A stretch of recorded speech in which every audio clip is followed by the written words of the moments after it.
ओम शांति 6/11/2024 प्रातः मुरली। ओम शांति। बाप दादा मधुबन। बाबा आज कह रहे हैं, मीठे बच्चे, बाबा की दृष्टि हद और बेहद से भी पार जाती है। तुम्हें भी हद सत्युग बेहद कलयुग से पार जाना है। मीठे बच्चे, बाबा की दृष्टि हद और बेहद से भी पार जाती है। तुम्हें भी हद सत्युग बेहद कलयुग से पार जाना है। प्रश्न, ऊंच से ऊंच ज्ञान रत्नों की धारणा किन बच्चों की अच्छी होती है? उत्तर, जिनका बुद्धि योग एक बाप के साथ है, पवित्र बने हैं, उन्हें इन ज्ञान रत्नों की धारणा अच्छी होगी। इस ज्ञान के लिए शुद्ध बर्तन चाहिए। उल्टे सुल्टे संकल्प भी बंद होने चाहिए। बाप के साथ योग लगाते लगाते बर्तन सोना बने, तब रत्न ठहर सके। ओम शांति। मीठे मीठे रूहानी बच्चों को रूहानी बाप बैठ रोज रोज समझाते हैं। ये तो समझाया है बच्चों को ज्ञान, भक्ति और वैराग्य का ये सृष्टि चक्र बना हुआ है।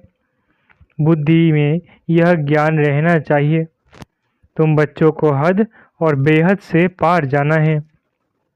हद तो बाप तो हद और बेहद से पार है, उनका भी अर्थ समझना चाहिए ना।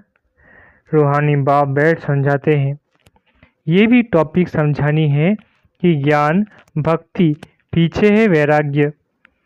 ज्ञान को कहा जाता है दिन, जबकि नई दुनिया है, उसमें ये भक्ति अज्ञान है नहीं, वो है हद की दुनिया, क्योंकि वहाँ बहुत थोड़े होते हैं।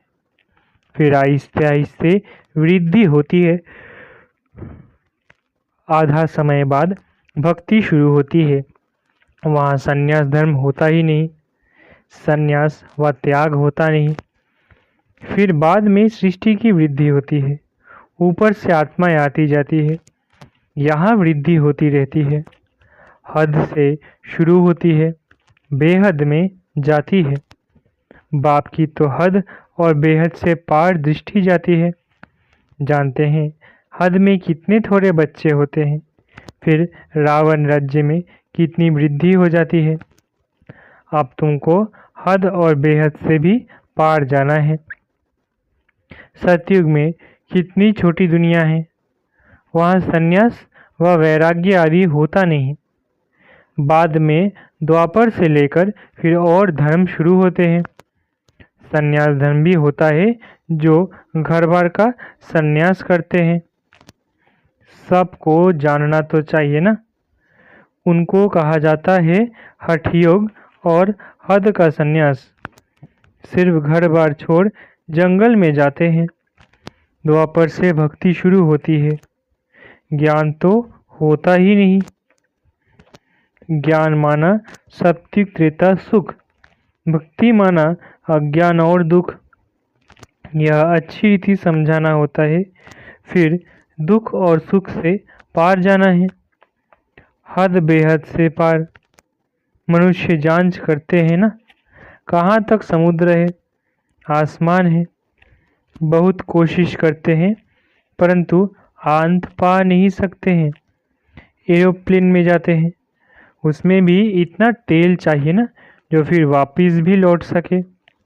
बहुत दूर तक जाते हैं, परंतु बेहद में जा नहीं सकते, हद तक ही जाएंगे।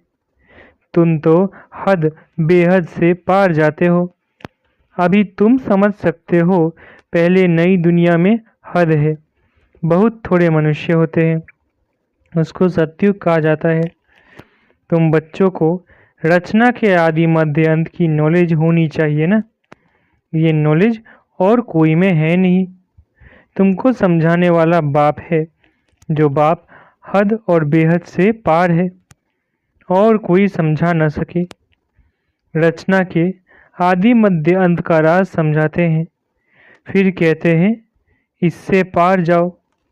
वहाँ तो कुछ भी रहता नहीं। कितना भी दूर जाते हैं, आसमान ही आसमान है। इनको कहा जाता है हद बेहद से पार।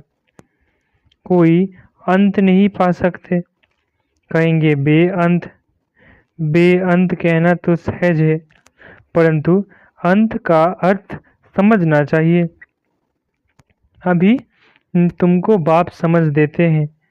बाप कहते हैं, मैं हद को भी जानता हूँ, बेहद को भी जानता हूँ। फलाने फलाने धर्म फलाने फलाने समय स्थापन हुए हैं। दृष्टि जाती है सत्युग की हद तरफ, फिर कलयुग के बेहद तरफ। फिर हम पार चले जाएंगे जहाँ कुछ नहीं। सूर्य चांद के भी ऊपर हम जाते हैं, जहाँ हमारा शांति धाम स्वीट होम है। यूं सत्युग भी स्वीट होम है। वहाँ शांति भी है तो राज्य भाग्य सुख भी है, दोनों हैं। घर जाएंगे तो वहाँ सिर्फ शांति होगी, सुख का नाम नहीं लेंगे। अभी तुम शांति भी स्थापन कर रहे हो और सुख शांति भी स्थापन कर रहे हो। वहाँ तो शांति भी है, सुख का राज्य भी है। मूल वतन में तो सुख की बात नहीं। आधा कल्प तुम्हारा राज्य चलता है, फिर आधा कल्प के बाद रावण का राज्य आता है। अशांति है ही 5 विकारों से। 2500 वर्ष तुम राज्य करते हो, फिर 2500 वर्ष बाद रावण राज्य होता है। उन्होंने तो लाखों वर्ष लिख दिया है, एकदम जैसे बुद्धू बना दिया है। 5000 वर्ष के कल्प को लाखों वर्ष कह देना बुद्धूपना कहेंगे ना। जरा भी सभ्यता नहीं है।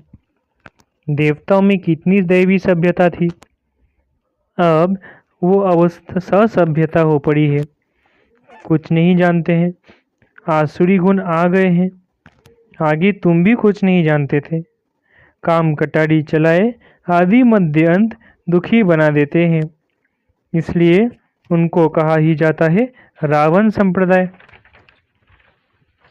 दिखाया है राम ने बंदर सेना ली। अब रामचंद्र त्रेता का, वहाँ फिर बंदर कहाँ से आए? और फिर कहते हैं राम की सीता चुराई गई। ऐसी बातें तो वहाँ होती ही नहीं। जीव जानवर आदि 84 लाख योनियां जितनी यहाँ है, उतनी सत्युग त्रेता में थोड़ी ही होंगी। ये सारा बेहद का ड्रामा बाप बैठ समझाते हैं। बच्चों को बहुत दूरादेशी बनना है। आगे तुमको कुछ भी पता नहीं था। मनुष्य होकर और नाटक को नहीं जानते हैं। अभी तुम समझते हो सबसे बड़ा कौन है? ऊंच से ऊंच भगवान। श्लोक भी गाते हैं, ऊंचा तेरा नाम आदि आदि। अब तुम्हारे सिवाय और कोई की बुद्धि में नहीं है, तुम्हारे में भी नंबरवार है। बाप हद और बेहद का दोनों राज समझाते हैं। उनसे पार कुछ भी है नहीं। वो है तुम्हारे रहने का स्थान, जिसको ब्रह्मांड भी कहते हैं। जैसे यहाँ तुम आकाश तत्व में बैठे हो, इनमें कुछ देखने में आता है क्या? रेडियो में कहते हैं आकाशवाणी। अब ये आकाश तो बेअंत है, अंत पा नहीं सकते, तो आकाशवाणी कहने से मनुष्य क्या समझेंगे?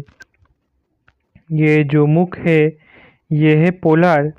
मुख से वाणी आवाज़ निकलती है, ये तो कॉमन बात है।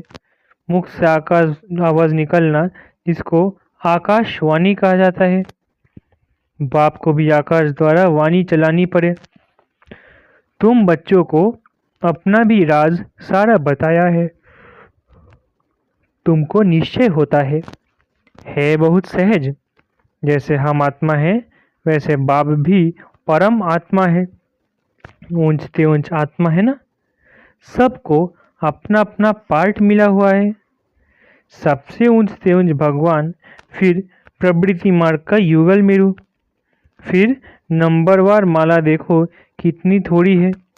फिर सृष्टि बढ़ते बढ़ते कितनी बड़ी हो जाती है। कितने करोड़ दानों अर्थात आत्माओं की माला है। ये सब है पराई। बाप जो समझाते हैं उनको अच्छी रीति बुद्धि में धारण करो।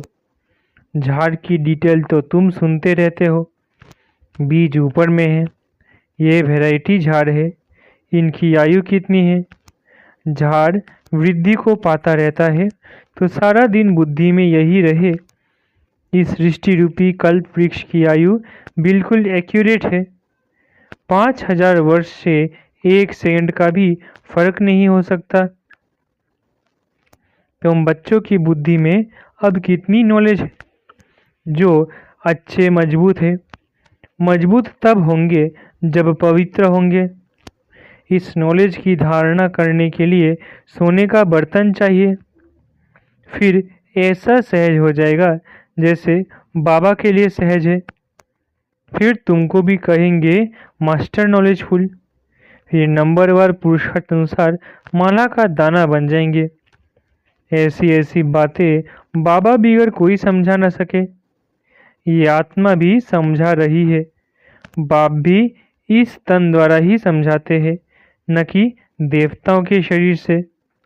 बाप एक ही बार आकर गुरु बनते हैं, फिर भी बाप को ही पाठ बजाना है।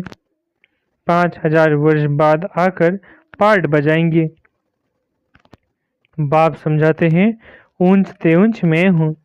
फिर है मेरू। जो आदि में महाराजा महारानी हैं, वो फिर जाकर अंत में आदि देव आदि देवी बनेंगे। यह सारा ज्ञान तुम्हारी बुद्धि में है। तुम कहाँ भी समझाओ तो वंडर खाएंगे। ये तो ठीक बताते हैं। मनुष्य सृष्टि का बीज रूप ही नॉलेजफुल है। उनके बिगर और कोई नॉलेज दे नहीं सकते। ये सब बातें धारण करनी है, परंतु बच्चों को धारणा होती नहीं है बहुत सिंपल। कोई मुश्किलात नहीं है। एक दो याद की यात्रा चाहिए। एक तो याद की यात्रा चाहिए इसमें, जो फिर पवित्र बर्तन में रत्न ठहरे। ये ऊंच से ऊंच रत्न है। बाबा तो जवाहरी था। बहुत अच्छा हीरा मानिक आदि आता था तो चांदी की डिब्बी में कपूस आदि में अच्छी रीति रखते थे। जो कोई भी देखे तो कहेंगे ये तो बड़ी फर्स्ट क्लास चीज़ है। यह भी ऐसे है। अच्छी चीज़ अच्छे बर्तन में शोभती है। तुम्हारे कान सुनते हैं, उनमें धारणा होती है। पवित्र होगा, बुद्धि योग बाप से होगा तो धारणा अच्छी होगी, नहीं तो सब निकल जाएगा। आत्मा भी है कितनी छोटी, उनमें कितना ज्ञान भरा हुआ है। कितना अच्छा शुद्ध बर्तन चाहिए। कोई संकल्प भी ना उठे। उल्टे सुलटे संकल्प सब बंद हो जाने चाहिए। सब तरफ से बुद्धि योग हटाना है। मेरे साथ योग लगाते लगाते बर्तन सोना बना दो जो रत्न ठहर सके। फिर दूसरों को दान करते रहेंगे। भारत को महादानी माना जाता है। वो धन दान तो बहुत करते हैं, परंतु ये है अविनाशी ज्ञान रत्नों का दान। देह सहित जो कुछ है वो सब छोड़कर एक के साथ बुद्धि का योग रहे। हम तो बाप के हैं, इसमें ही मेहनत लगती है। एम ऑब्जेक्ट तो बाप बता देते हैं। पुरुषार्थ करना बच्चों का काम है। अभी इतना ऊंच पद पा सकेंगे। कोई भी उल्टा सुल्टा संकल्प व विकल्प न आए। बाप ही नॉलेज का सागर हद बेहद से पार है। सब बैठ समझाते हैं। तुम समझते हो बाबा हमको देखते हैं, परंतु हम तो हद बेहद से पार ऊपर चला जाता हूँ। मैं रहने वाला भी वहाँ का हूँ। तुम भी हद बेहद से पार चले जाओ। संकल्प विकल्प कुछ भी ना आए। इसमें मेहनत चाहिए। गृहस्थ व्यवहार में रहते कमल फूल समान बनना है। हथ कार डे दिल यार डे। गृहस्थी तो बहुत है। गृहस्थी जितना उठाते हैं उतना घर में रहने वाले बच्चे नहीं। सेंटर चलाने वाले, मुरली चलाने वाले भी नापास हो जाते हैं और पढ़ने वाले ऊंच चले जाते हैं। आगे तुमको सब मालूम पड़ता जाएगा। बाबा बिल्कुल ठीक बताते हैं। हमको जो पढ़ाते थे उनको माया खा गई। महारथी को माया एकदम हप कर गई है नहीं। मायावी ट्रेटर बन जाते हैं। विलायत में भी ट्रेटर बन पड़ते हैं ना। कहाँ कहाँ जाकर शरण लेते हैं। जो पावरफुल होते हैं उस तरफ चले जाते हैं। इस समय तो मौत सामने है ना, तो बहुत ताकत वाले पास जाएंगे। अभी तुम समझते हो बाप ही पावरफुल है, बाप ही सर्वशक्तिमान है। हमको सिखलाते सिखलाते सारे विश्व का मालिक बना देते हैं। वहाँ सब कुछ मिल जाता है। कोई अप्राप्त वस्तु नहीं होती जिसकी प्राप्ति के लिए हम पुरुषार्थ करें। वहाँ कोई ऐसी चीज़ होती नहीं जो तुम्हारे पास ना हो। सो भी नंबरवार पुरुषार्थ अनुसार पद पाते हैं। बाप बिगर ऐसी बातें कोई नहीं जानते। सब है पुजारी। भल बड़े बड़े शंकराचार्य आदि है। बाबा उन्हों की महिमा भी सुनाते हैं। पहले पवित्रता की ताकत से भारत को बहुत अच्छा थमाने निमित्त बनते हैं। सो भी जब शत्रु प्रधान होते हैं। अभी तो तमो प्रधान है। उनमें क्या ताकत रखी है। अभी तुम जो पुजारी थे सो फिर पूज्य बनने का पुरुषार्थ कर रहे हो। अभी तुम्हारी बुद्धि में सारा ज्ञान है। बुद्धि में धारणा रहे और तुम समझाते रहो। बाप को भी याद करो। बाप ही सारे झाड़ का राज समझाते हैं। बच्चों को मीठा भी ऐसा बनने का है। युद्ध है ना, माया के तूफान भी बहुत आते हैं। सब सहन करना पड़ता है। बाप की याद में रहने से तूफान सब चले जाएंगे। हातम ताई का खेल बताते हैं ना। मुलहरा डालते थे, माया चली जाती थी। मुलहरा निकालने से ही माया आ जाती है।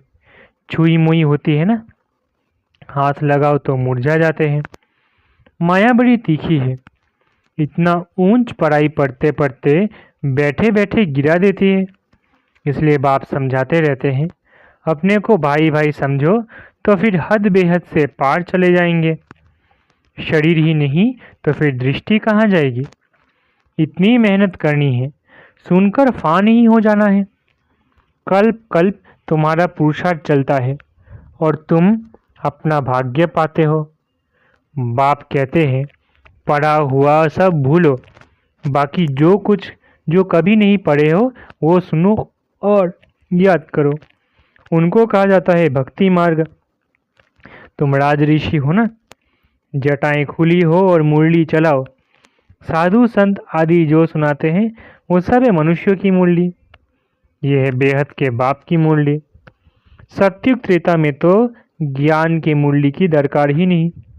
वहाँ न ज्ञान की न भक्ति की दरकार है। ये ज्ञान तुमको मिलता है इस संगम युग पर और बाप ही देने वाले हैं। अच्छा, मीठे मीठे सिखिलरे बच्चों प्रति माता पिता बाप दादा का याद प्यारो गुड मॉर्निंग। रूहानी बाप की रूहानी बच्चों को नमस्ते। हम रूहानी बच्चों की रूहानी माता पिता बाप दादा को याद प्यार गुड मॉर्निंग और नमस्ते नमस्ते नमस्ते। शुक्रिया बाबा। धारणा के लिए मुख्य सार। पहला, बुद्धि में ज्ञान रत्नों को धारण कर दान करना है। हद बेहद से पार ऐसी स्थिति में रहना है जो कभी भी उल्टा सुल्टा संकल्प व विकल्प ना आए। हम आत्मा भाई भाई है, यही स्मृति रहे। दूसरा, माया के तूफानों से बचने के लिए मुख में बाप की याद का मुहलरा डाल लेना है। सब कुछ सहन करना है, छुई मुई नहीं बनना है, माया से हार नहीं खानी है। वरदान, सदा एक के स्नेह में समाये हुए एक बाप को सहारा बनाने वाले सर्व आकर्षण मुक्त भव। वरदान, सदा एक के स्नेह में समाये हुए एक बाप को सहारा बनाने वाले सर्व आकर्षण मुक्त भव। जो बच्चे एक बाप के स्नेह में समाये हुए हैं वे सर्व प्राप्तियों से संपन्न और संतुष्ट रहते हैं। उन्हें किसी भी प्रकार का सहारा आकर्षित नहीं कर सकता। उन्हें सहज ही एक बाप दूसरा न कोई ये अनुभूति होती है। उनका एक बाप ही संसार है। एक बाप द्वारा ही सर्व संबंधों के रस का अनुभव होता है। उनके लिए सर्व प्राप्तियों का आधार एक बाप है, न कि वैभव व साधन। इसलिए वे सहज आकर्षण मुक्त हो जाते हैं। स्लोगन: प्रकृति को पावन बनाना है तो संपूर्ण लगाव मुक्त बनो। स्लोगन: प्रकृति को पावन बनाना है तो संपूर्ण लगाव मुक्त बनो।